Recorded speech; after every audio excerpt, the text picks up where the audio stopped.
Hey everyone, Carl here with Gardening Solutions, and I want to do a quick video today about chicken feeders. So I've got a permanent outdoor coop. A couple of years ago I built some PVC based feeders, and they worked pretty well. A little bit of waste, the chickens toss around a little bit of food. The biggest drawback with them though is the fact that they're hard to clean. I have to basically undo a couple screws, take them apart. So I looked for some alternatives, and this is your typical feeder here. And this is what I use when I'm starting the chickens. We have a couple different sizes of that. Very, very messy. So that's only good for temporary purposes. Then I looked into the 5-gallon bucket style. So here's one of the ones I made. So there's a couple 45-degree elbows there. And then a 5-gallon container. And then I caulked around those. Secured them in here with a L bracket. This worked okay.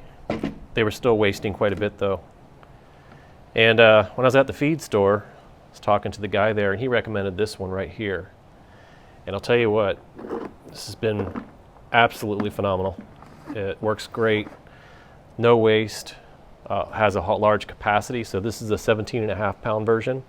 I don't have any experience with the smaller ones. But I'll put a link to this, the Amazon link, in the notes down at the bottom. I did buy mine locally. I got it for, I think, around $25 or so. But it works really, really good. Holds a lot of food.